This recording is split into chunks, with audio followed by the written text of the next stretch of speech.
Hola, ¿qué tal? ¿Cómo les va? Muy bienvenidos, muy bienvenidas, muy bienvenides nuevamente en nuestro segundo video sobre la biografía y la obra de Pierre Bourdieu y sus conceptos principales.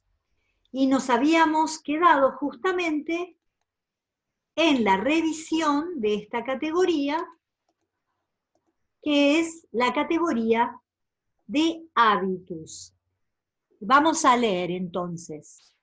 Hábitus, sistemas de disposiciones durables y transportables mediante las cuales percibimos, juzgamos y actuamos en el mundo. Fíjense lo que está diciendo, ¿no? Disposiciones a través de las cuales nosotros miramos el mundo, lo juzgamos, es decir, que nuestra dimensión moral está permeada por el hábitus y actuamos en el mundo. Recuerden, en el cuerpo del campesino estamos hablando de un hábitus de clase incorporado, que se hace carne, que se hace cuerpo, que actúa en el mundo. Estructurado por los patrones de las fuerzas sociales que lo produjeron. Ahí está la estructura social. La estructura social con sus determinantes, con sus fuerzas sociales, nos moldea en ese hábitus. Nos permite apropiarnos de ciertas disposiciones y no otras. Pero a la vez el hábitus es estructurante, porque actuamos nosotros en el mundo desde esas disposiciones, desde ese hábitus. Estructurante, dando forma y coherencia a las actividades de un individuo a lo largo de las diferentes esferas de la vida. Así nos lo explica su discípulo Bacquan a este concepto de hábitus.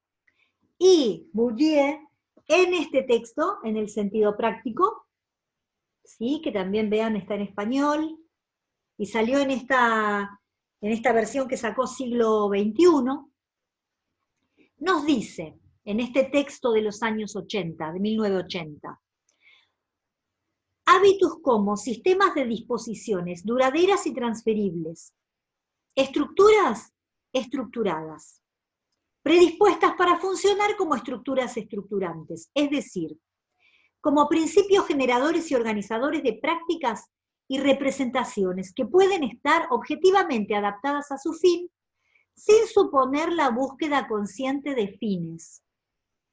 Es decir, que nosotros actuamos desde estas disposiciones sin necesariamente ser conscientes de que las estamos poniendo en práctica. Y eso es lo que le pasaba a los campesinos con su cuerpo, si se acuerdan. Y eso es lo que les pasa a Primo y César cuando salen del barrio y van a las oficinas de Manhattan. De esto estamos hablando, ¿sí? Justamente por eso nos estamos tomando el tiempo para explicar estos conceptos. Pueden estar objetivamente adaptadas a su fin y sin suponer la búsqueda consciente de fines y el dominio expreso de las operaciones necesarias para alcanzarlo. Principios generadores que no necesariamente suponen entonces el dominio expreso de las operaciones necesarias para alcanzar estos fines. ¿Cuándo ocurre eso? Por ejemplo, cuando nuestros protagonistas de la etnografía quieren tener una actitud proactiva y son sancionados por su acento puertorriqueño. Ahí lo que tenemos es una estructura social que está operando sobre ellos, y ellos, a partir del hábitus incorporado, están actuando en el mundo social, y sin embargo se encuentran con estas barreras que les impone el mundo social, sin ellos quererlo. Y como si todos estuvieran jugando el juego donde no hay culpables, porque nadie le está haciendo a propósito a otro todo esto, y sin embargo cada quien está apareciendo como un agente social, como un actor, como partícipe importante en el juego social. Objetivamente reguladas y regulares sin ser el producto de la obediencia a reglas. Es decir, que no es que necesariamente en la oficina de Manhattan hay una regla escrita que diga los puertorriqueños no pueden atender el teléfono, ¿sí? Pero sí hay una regla implícita de que aquellos que se corresponden con determinados grupos étnicos o adscripciones étnicas, no estaría bien visto que estén ocupando el papel de recepcionista, según las reglas de la clase media blanca de Manhattan, que es la que en última instancia produce las reglas legítimas en este campo. Y a la vez que todo esto, colectivamente orquestadas, sin ser producto de la acción organizadora de un director de orquesta. Es decir, no es que se juntaron todos, de todas las oficinas de Manhattan, y se pusieron de acuerdo para producir esta regla de exclusión de ciertos grupos. No funciona así el mundo social, dice Bourdieu. El hábitus se opone por igual a la necesidad mecánica y a la libertad reflexiva. Por eso es que es una teoría de la praxis, del sentido práctico, de la acción social, y no del voluntarismo individual o de la teleología marxista estructuralista que se le cae encima y determina al sujeto, así como Althusser u otros autores que ustedes van a ver que son más deterministas en este sentido. Por eso su texto se llama justamente El sentido práctico. Y nuevamente nos va a ayudar Backward a entender el siguiente concepto, que tiene que ver con los capitales. Estas fichitas que yo les dije en el video anterior, que para Bourdieu, cuando nacemos, nos dan, y ahí tampoco nadie tiene la culpa, digamos, ¿no? Esto es lo que él va a decir, bueno, a las personas cuando nacen, por haber nacido en una posición, en un lugar social, en un espacio social, como ya vieron en el otro texto, y esto dialoga muchísimo con todos los videos que ya les filmó con tanto amor y con tanto profesionalismo Silvina Furmentel. Justamente, este concepto, este video ayuda a completar todo esto que ya vieron en los textos y que ella estuvo filmando para ustedes. Vamos entonces con los capitales. Nos dice Backward. El sistema de disposiciones que adquiere la gente depende de las posiciones que ocupan en la sociedad, de su patrimonio de capitales. Un capital es cualquier recurso efectivo en una arena social. Por eso es que usa esta metáfora, esta analogía con el mundo económico, ¿sí? Justamente, bueno, uno de los capitales es el económico, que atiende a los bienes materiales y financieros. O sea, cuando nacemos, vamos a heredar una casa, muchas casas, nacimos en una familia que no tiene propiedades y alquila. ¿De cuánto dinero dispone nuestra familia? ¿Me abrieron una cuenta como una caja de ahorro cuando nací, por ejemplo? A eso se está refiriendo Bourdieu. Patrimonio de capitales cultural. Bienes, habilidades y títulos escasos.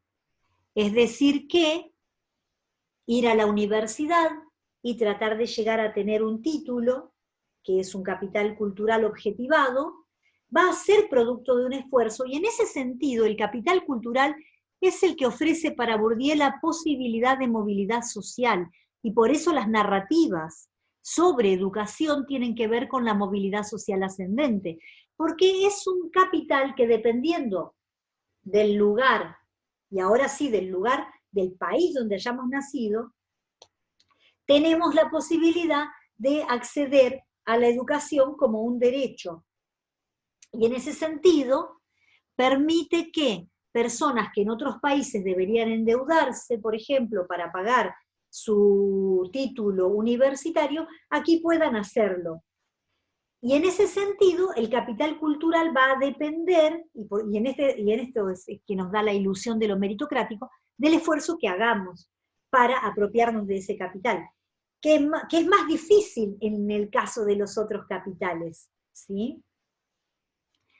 Bienes, habilidades y títulos escasos. Una habilidad podría ser si nos mandan, por ejemplo, a estudiar danza o a hacer un determinado deporte, o a estudiar música, algún instrumento. Esas son habilidades que deben ser aprendidas y en ese sentido tiene que ver con estos capitales culturales, que haya o no una biblioteca en tu casa, etc. El otro capital, del que ya hablamos también en el video anterior y acá vamos a ampliar un poquito más, es el capital social. Y para Bourdieu, el capital social tiene que ver con los recursos acumulados por virtud de ser miembro de un grupo. Y en ese sentido, depende de la posición social que ocupemos. No es lo mismo ser amigo de la familia de un príncipe de la nobleza europea que ser amigo de mi vecino que es verdulero, por ejemplo. Ocupamos diferentes lugares sociales y la cantidad de recursos sociales acumulados que se van a poder poner en juego van a determinar el lugar que yo voy a ocupar después en el mundo social. ¿Sí? Piensen ejemplos de ustedes, de sus familias, de su vida cotidiana. Piensen ejemplos a partir de la etnografía de Bourdieu y de las posibilidades que tienen Primo, César o Candy en función de los capitales, del patrimonio de capitales que tienen por el hecho de haber nacido en el barrio. Capital simbólico. Designa los efectos de cualquier forma de capital cuando la gente no lo percibe como tal. Es decir, que todos estos capitales, aparecen incorporados en el hábitus, forman parte de cómo jugamos el juego social, pero lo que no aparece son las condiciones de producción de esos capitales cada vez que nosotros jugamos nuestras fichitas en el campo social. Entonces, vamos a ir punto por punto desde las palabras de Pierre Bourdieu.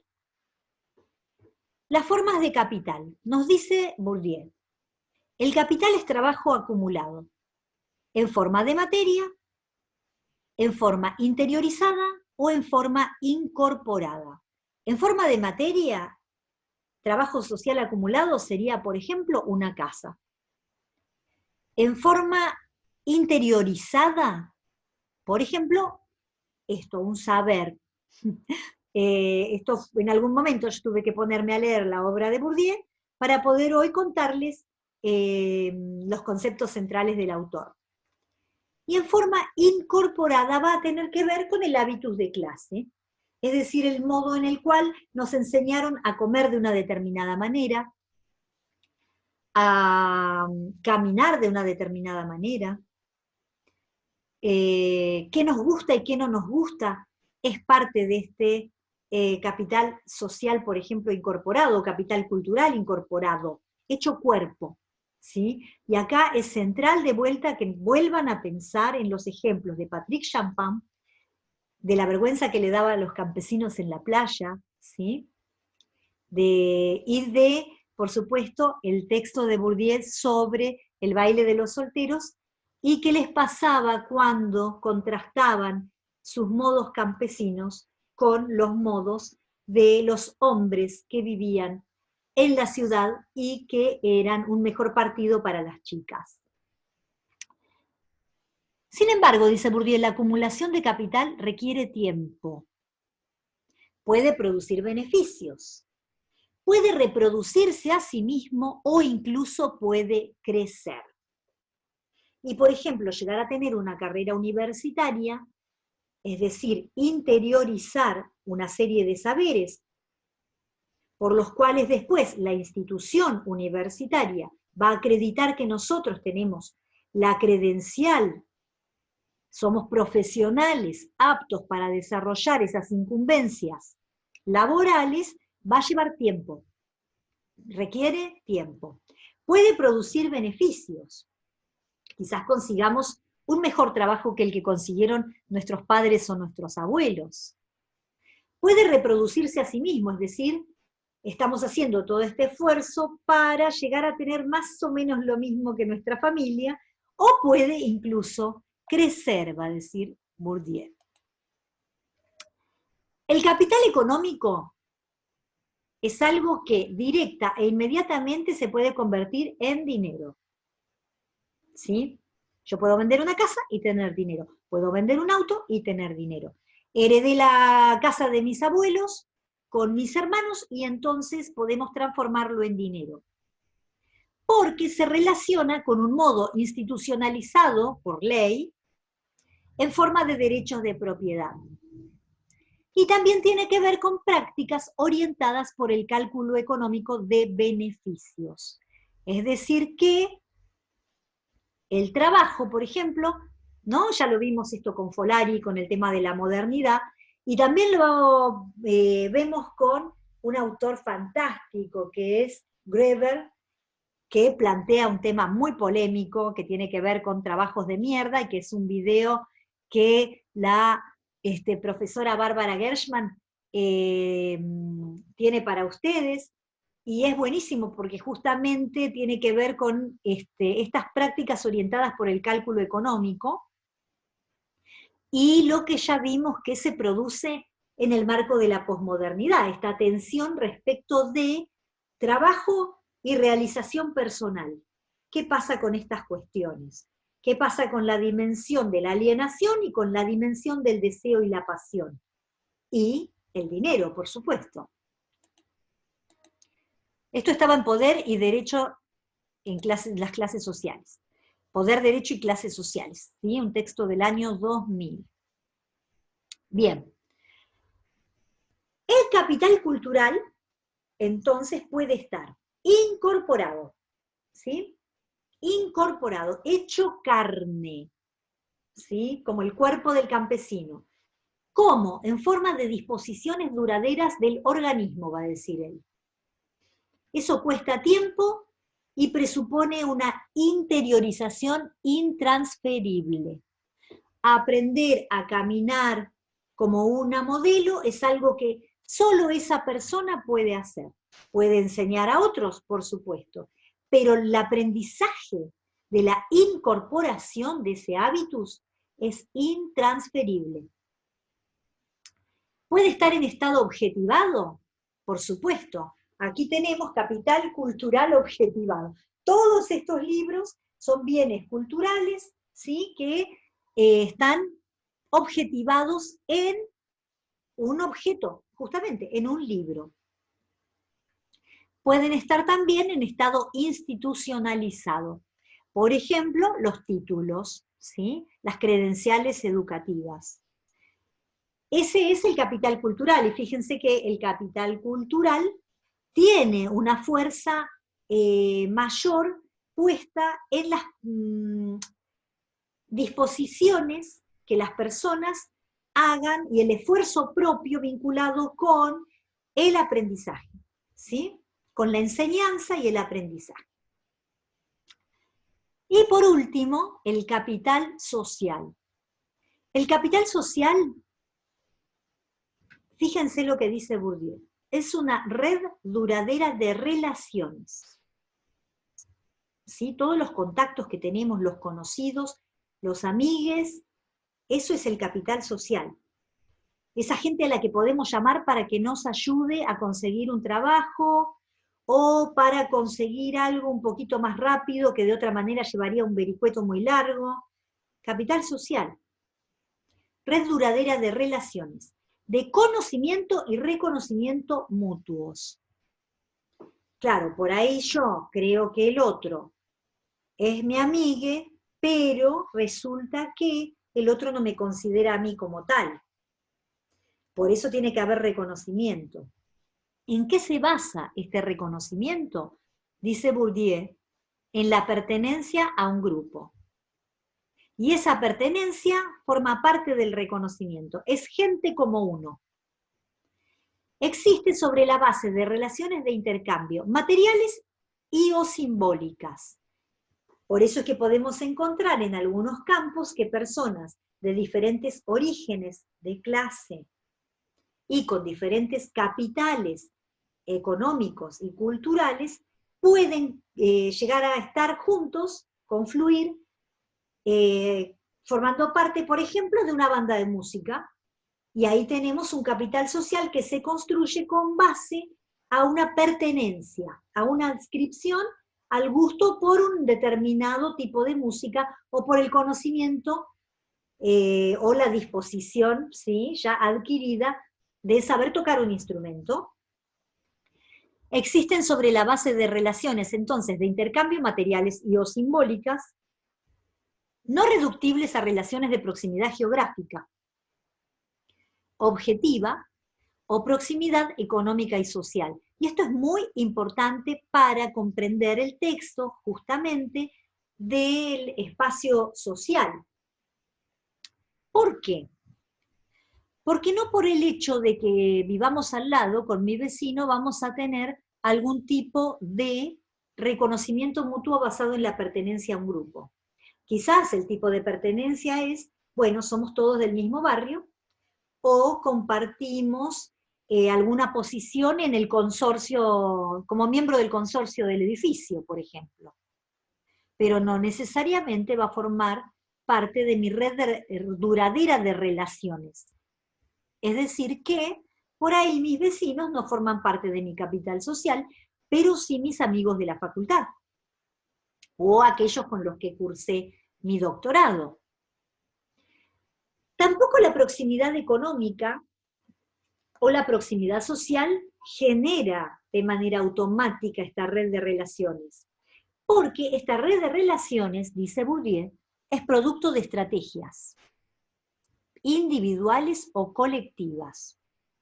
Es decir que las personas van a buscar mandar a sus hijos a cierto colegio para producir este capital social. Ahí hay una inversión, consciente o inconsciente, dirigidas a establecer y mantener relaciones sociales que prometan, más tarde o más temprano, un provecho inmediato. Y acá entramos con el tema que Silvina Furmentel les comentaba respecto de las estrategias matrimoniales. Por eso el matrimonio y la formación de familias, la producción social de la familia, es parte de una estrategia que produce y reproduce, o no, todos estos capitales, ¿sí? Ahora, para que esto funcione justamente, tiene que haber este juego entre interés y desinterés. La idea moderna del amor que nosotros vamos a revisar a través de los textos de Ilú son justamente los que van a permitirnos pensar que nuestras elecciones de pareja son producto de nuestro gusto y deseo individual. Bourdieu nos va a decir que forman parte de este hábitus que hace justamente naturalizar que parezca una pura coincidencia, un flashé amor, y de eso va justamente este video acerca de los capitales, que viene en el siguiente. En el siguiente vamos a abordar el tema de las clases sociales. Enseguida seguimos con más en Bourdieu, entonces, en nuestro tercer videíto que se viene. Nos vemos en el siguiente.